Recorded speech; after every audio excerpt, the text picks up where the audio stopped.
Game theory part three में हम बात करते हैं चैप्टर 3 की। ये चैप्टर 3 जो है, लास्ट वीडियो में हमने बताया था कि किसी भी जो पे ऑफ मैट्रिक्स होती है उसमें हम इन सर्किल और इनक्लोज कैसे करते हैं। किसी भी एलिमेंट के ऊपर अगर इन सर्किल भी आ रहा है और इनक्लोज भी आ रहा है तो वो जो सेल होगी वही उसका सॉल्यूशन होता है। लेकिन यहाँ पर प्रॉब्लम तब आती है जब किसी भी एलिमेंट के ऊपर, किसी भी नंबर के ऊपर दोनों चीज नहीं आ रही है, मतलब इन सर्किल भी नहीं आ रहा है और इन क्लोज भी नहीं आ रहा है। तब हम इस मैट्रिक्स को कैसे सॉल्व करेंगे, देखिए यहाँ पे एक डेरिवेशन दिया हुआ है, इसमें फॉर्मूले दिए हुए हैं, इन फॉर्मूलों का आपको यूज करना है। इसके बाद हम एक क्वेश्चन को एक्सप्लेन करेंगे और एक क्वेश्चन और है, तो दो क्वेश्चन यहाँ पर हम एक्सप्लेन करेंगे। देखिए थ्योरम है यहाँ पर, for an zero sum two person game where the optimal strategy are not pure strategy and for which A is पे ऑफ मैट्रिक्स इज गिवन। ये मैट्रिक्स गिवन है यहाँ पर। The optimal strategy x1, x2 and y1, y2 for player A and B respectively. जो player A के लिए strategies हैं वो x1 और x2 हैं और जो प्लेयर बी के लिए स्ट्रेटजीज हैं वो y1 और y2 है। ठीक है, लास्ट में जो आपकी मैट्रिक्स होगी वो 2x2 की होगी, मतलब 4 एलिमेंट वाली मैट्रिक्स आपको मिल जाएगी। क्लियर। अब देखिए यहाँ पे जो x1 की वैल्यू फाइंड करेंगे वो कैसे करेंगे, ये वाला जो एलिमेंट होगा इसमें से इसको माइनस कर देंगे। न्यूमरेटर में आएगा a22 माइनस a21 और डेनोमिनेटर में क्या आएगा ये। जैसे हम किसी भी मैट्रिक्स का डिटर्मिनेशन निकालते हैं ना, 2x2 मैट्रिक्स का डिटर्मिनेशन निकालते हैं, उसमें क्या करते हैं, इस वाले एलिमेंट की इस वाले एलिमेंट से मल्टीप्लाई करते हैं। पर यहाँ पे क्या करना है, इस वाले एलिमेंट की इस वाले एलिमेंट में प्लस करना है, फिर माइनस इस वाले एलिमेंट को इस वाले एलिमेंट में प्लस करना है, ऐसे, और बीच में माइनस आएगा। फिर जो x2 फाइंड करेंगे वो कैसे फाइंड करेंगे, जब आपका x1 निकल जाएगा आप फाइंड करेंगे 1 में से x1 को माइनस कर देंगे। फिर उसके बाद y1 कैसे फाइंड करेंगे, y1 निकालने के लिए ये वाला जो एलिमेंट है a22 इसमें से इस वाले एलिमेंट को माइनस कर देंगे a12 में। क्लियर। और नीचे यही आएगा जो x1 में आ रहा है। फिर इसके बाद गेम्स की जो वैल्यू होती है वो भी निकालते हैं। क्या होती है, वैल्यू को डिनोट करते हैं v से। जैसे डिटर्मिनेंट निकालते हैं मैट्रिक्स का, सेम वही प्रोसेस है। इसकी मल्टीप्लाई इससे करेंगे, a11 की मल्टीप्लाई a22 से करेंगे, माइनस a12 की मल्टीप्लाई a21 में करेंगे, और नीचे यही आ जाएगा जो x1 और y1 में आ रहा है डेनोमिनेटर। क्लियर। इसके बाद जो ये वैल्यू आ रही है इसको वेरीफाई करते हैं। वेरीफाई कैसे करते हैं, जो v की वैल्यू है उसे लिखेंगे a11 x1 plus a12 x2। अगर ये दोनों वैल्यू सेम आ रही है तो हमारा वेरीफाई हो जाता है, जो गेम्स की वैल्यू है वो वेरीफाई हो जाती है। तो गेम्स की वैल्यू को वेरीफाई भी करते हैं। अब एक क्वेश्चन लेते हैं यहाँ पर। देखिए यहाँ पर एक क्वेश्चन गिवन है हमें, या तो वो क्वेश्चन ऐसे देगा कि सोल्व बाय डोमिनेंस प्रॉपर्टी, या फिर इस तरह से देगा कि सोल्व द गेम दोस पे ऑफ मैट्रिक्सेस। तो आपको पता लगाना है कि हमें से डोमिनेंस से करना पड़ेगा या जैसे हमने पार्ट 2 में किया था क्वेश्चन ऐसे करना पड़ेगा। पार्ट 2 में क्या था, पार्ट 2 में ये था कि आपको किसी भी एलिमेंट के ऊपर इनक्लोज और इनसर्किल दोनों मिल रहे थे। इसका पता कैसे चलेगा कि डोमिनेंस प्रॉपर्टी से होगा। अगर आपको किसी भी एलिमेंट के ऊपर इनसर्किल और इनक्लोज दोनों नहीं मिल रहे हैं तो आप इसको डोमिनेंस प्रॉपर्टी से करेंगे। क्लियर। अब देखते हैं कि यहाँ पे हमें इनसर्किल या इनक्लोज दोनों मिल रहे हैं या नहीं मिल रहे हैं। तो हम फर्स्ट स्टेप क्या था उसमें, जो आपका पार्ट 2 था उसमें ये था कि हमको जो रो है उसमें मिनिमम एलिमेंट को चूज करना है। तो फर्स्ट रो में मिनिमम एलिमेंट क्या है, -2। इसी तरह से सेकंड रो में मिनिमम एलिमेंट क्या है, -1, और थर्ड रो में मिनिमम एलिमेंट क्या है, 0। फिर कॉलम में क्या चूज करते हैं, मैक्सिमम एलिमेंट। फर्स्ट कॉलम में मैक्सिमम एलिमेंट क्या है, 7, और सेकंड कॉलम में मैक्सिमम एलिमेंट क्या है, 5। थर्ड कॉलम में मैक्सिमम एलिमेंट क्या है, 12। अब हम देखते हैं यहाँ पर हमें कोई भी एलिमेंट, कोई भी नंबर ऐसा नहीं मिल रहा है जिसपे इनसर्किल और इनक्लोज दोनों हों। तो ये हमारा क्वेश्चन डोमिनेंस प्रॉपर्टी से होगा। इसके लिए हम क्या लिखेंगे, यहाँ पे हमें कोई भी सैडल पॉइंट नहीं मिल रहा है। सैडल पॉइंट का मतलब, सैडल पॉइंट वो होता है जैसे यहाँ पर इस वाले एलिमेंट पर दोनों चीज आ जाती है, सर्किल भी और इनक्लोज भी। तो इस जो मैट्रिक्स पे ऑफ मैट्रिक्स है इसका सैडल पॉइंट क्या हो जाता 3 3, ठीक है। लेकिन यहाँ पर हमें कोई भी सैडल पॉइंट नहीं मिल रहा है, तो क्या लिखेंगे,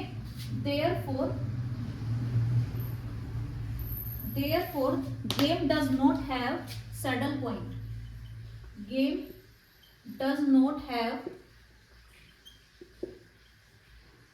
ए सैडल पॉइंट, गेम के पास कोई भी सैडल पॉइंट नहीं है। So we reduce to size of pay of matrix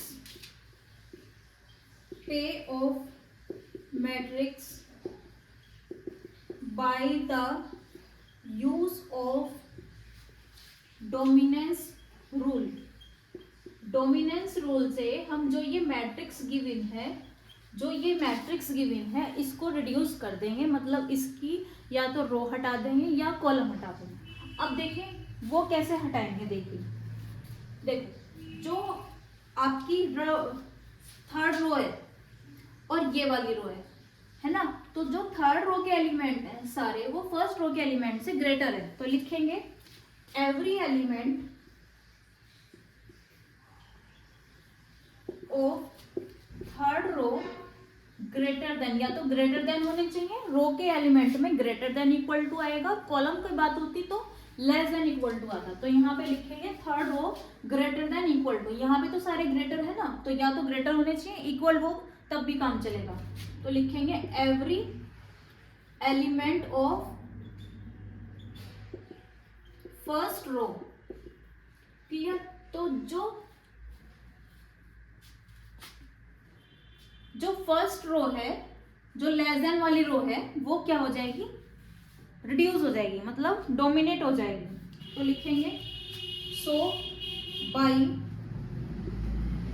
dominance rule pure strategy first is dominated by reduced strategy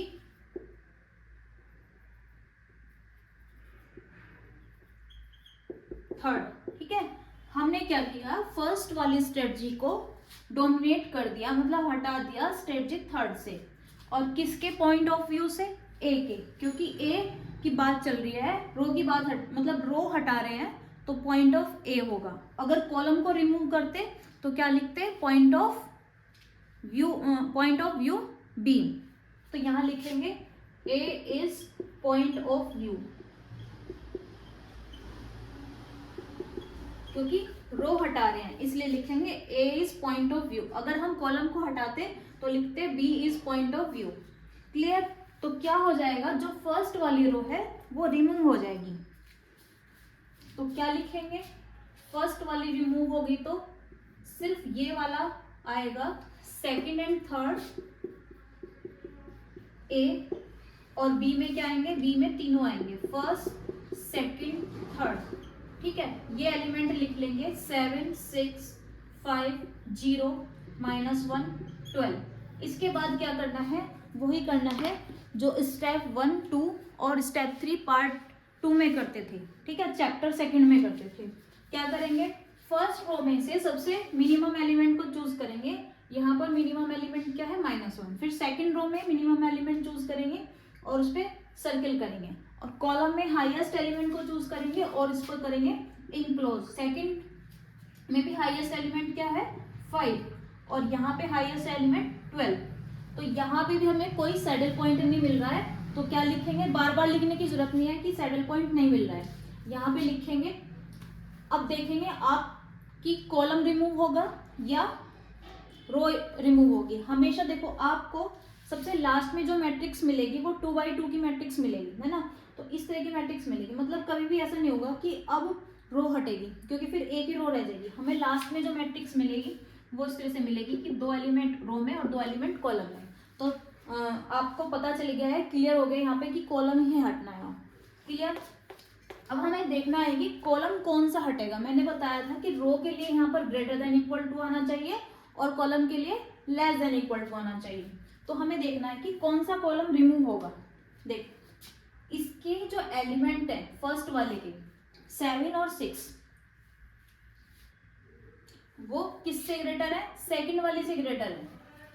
तो लिखेंगे every element of column first greater then every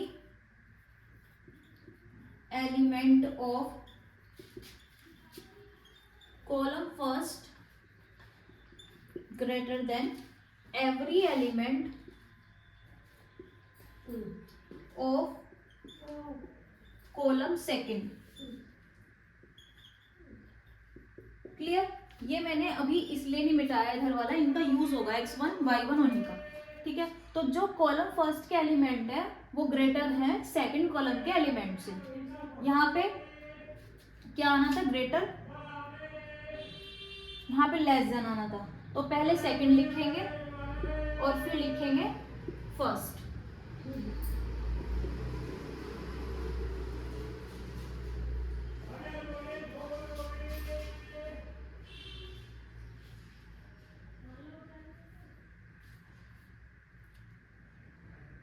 नहीं, यहाँ पे फर्स्ट आएगा और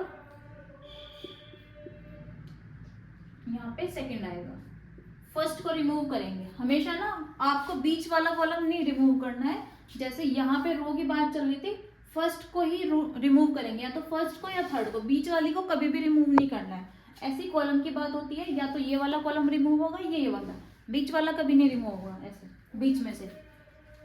ठीक है, और यहाँ पे जरूरी नहीं है कि यहाँ ग्रेटर है रो के लिए और कॉलम के लिए लेस देन है। बस ये देखना है कि first greater than second column. तो यहाँ लिखेंगे so by dominance rule. Dominance rule से क्या हो जाएगा? जो फर्स्ट कॉलम है वो रिमूव हो जाएगा। फर्स्ट कॉलम रिमूव हो जाएगा तो मैट्रिक्स किस तरह की मिलेगी? डोमिनेंस रूल प्योर स्ट्रेटजी, आगे ये भी लिखना है, pure strategy first is dominated by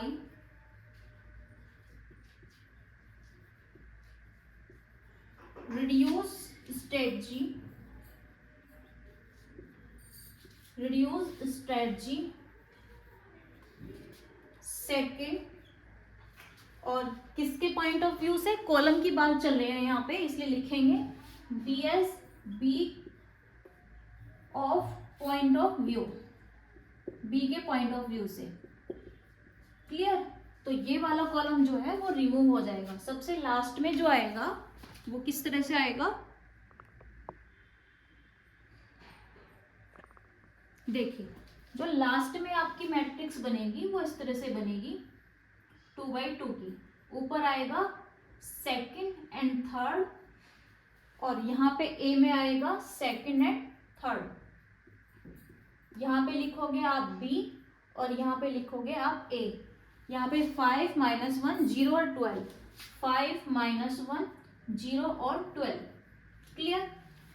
अब फिर से हमें चेक करने की जरूरत नहीं है कि हमें सैडल पॉइंट मिल रहा है या नहीं मिल रहा है। बस आपको क्या करना है? x1 की वैल्यू फाइंड करनी है यहाँ इस वाले फॉर्मूले से, फिर x2 की वैल्यू फाइंड करनी है, फिर y1 की वैल्यू फाइंड करनी है, फिर y2, और फिर वैल्यू ऑफ गेम की वैल्यू फाइंड करनी है। क्लियर? तो अब हम फाइंड करेंगे x1, x2, y1 and y2। इसका स्क्रीनशॉट ले लीजिए आप, मैं रिमूव कर रही हूँ फिर, और हैंड टू हैंड आप नोट भी कर सकते हैं। इसके बाद यहाँ पे इसको मैं रिमूव कर रही हूँ। अब x1 की वैल्यू फाइंड करेंगे। देखिए, x1 की जो वैल्यू होगी वो क्या है? a22 minus a21। पहले मैं वैल्यू लिख लेती हूँ। a22 की वैल्यू है वो क्या आ रही है? 12। a21 की वैल्यू कितनी आ रही है?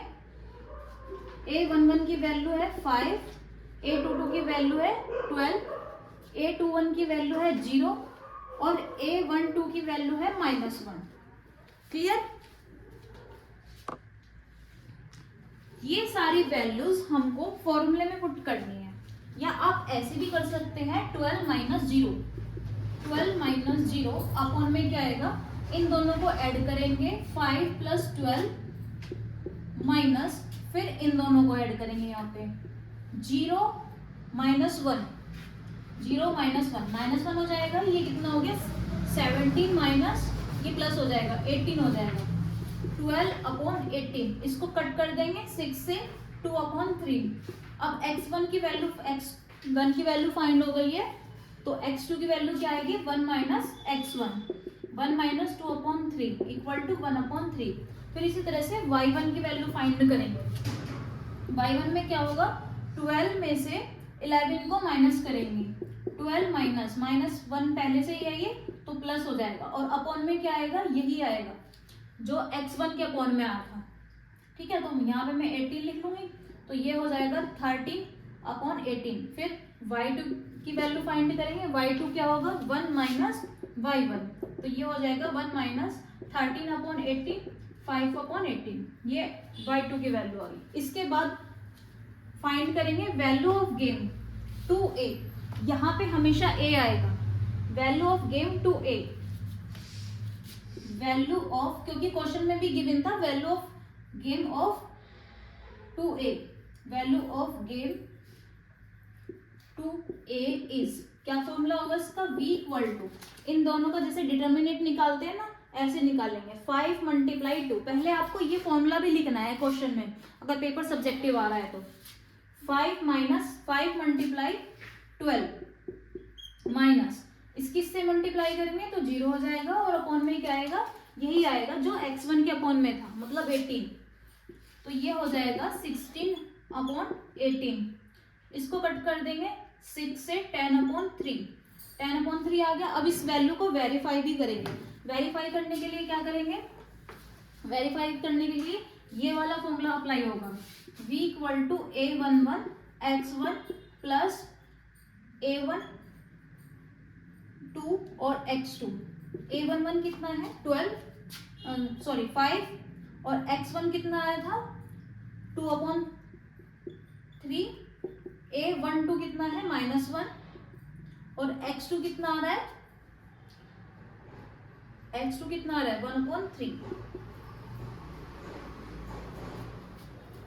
एक मिनट, यहाँ पे a21 आएगा, तो a21 कितना है 0, ये कंप्लीटली 0 हो जाएगा, तो ये आ रहा है 10 अपॉन 3। तो वैल्यू हमारी वेरीफाई हो गई है, तो यही हमारा आंसर है। 3 आंसर हो गए यहाँ पे, एक तो वैल्यू फाइंड करनी है, साथ में हमें स्ट्रेटजी भी निकालनी है। ठीक है, गेम की वैल्यू आ गई है, अब स्ट्रेटजी देखो कैसे निकालेंगे। यहां लिखेंगे सो बाई डोमिनेंस रूल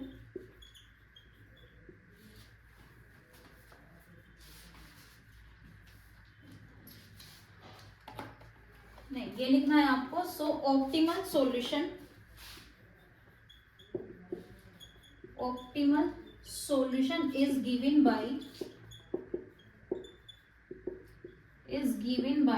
यहां पे लिखेंगे optimal strategy for player A is, जो हमारी लास्ट में मैट्रिक्स आई थी वो 2/2 की आई थी, उसमें सेकंड और थर्ड था प्लेयर बी के लिए, और सेकंड और थर्ड था प्लेयर ए के लिए। इसका मतलब क्या है कि फर्स्ट रो रिमूव हो गई थी और फर्स्ट कॉलम रिमूव हो गया था, तो इसकी जो वैल्यू आएगी मैट्रिक्स, सबसे पहले हमें क्वेश्चन में जो आपको क्वेश्चन गिवन था वो मैट्रिक्स जो दे रखी थी वो 3/3 की मैट्रिक्स दे रखी थी, तो यहाँ पर 3 नंबर आएंगे, 3 नंबर में से फर्स्ट रो रिमूव हो गई थी इसलिए 0 हो जाएगा।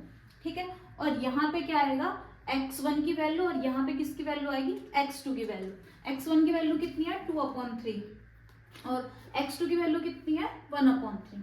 इसी तरह से लिखेंगे optimal strategy for player B is, player B के लिए भी जो कॉलम फर्स्ट था वो रिमूव हो गया था, तो इसको लिखेंगे 0, और यहाँ पे लिखें y1 की वैल्यू, y1 की वैल्यू कितनी आ रही है 13 अपॉन 18, और यहाँ पे लिखेंगे y2 की वैल्यू, y2 की वैल्यू कितनी आ रही है 5 अपॉन 18। तो ये 3 आंसर आ गए, एक तो वैल्यू, एक strategy for player A, strategy of player B. तो आई होप आपको ये वीडियो पसंद आई होगी। अगर वीडियो आपको अच्छी लगी है तो वीडियो को लाइक करें, चैनल पर अगर आप नए हैं चैनल को सब्सक्राइब करें, और इस वीडियो को आप ज़्यादा से ज़्यादा अपने फ्रेंड्स को शेयर करें जो बच्चे बीएससी 5th सेम के हैं। उसमें ये गेम थ्योरी है, लास्ट में जो पेपर सेकंड होता है उसमें गेम थ्योरी का ये चैप्टर नंबर 3 है। साथ ही साथ एमएससी जो सेकंड सेम के बच्चे हैं उनकी जो बुक होती है ऑपरेशन रिसर्च, उसका भी ये पार्ट है, गेम थ्योरी लास्ट में है उसमें भी। ठीक है, तो आप एमएससी के या जो बीएससी सेकंड थर्ड ईयर के जो स्टूडेंट्स हैं उनको आप शेयर करिए।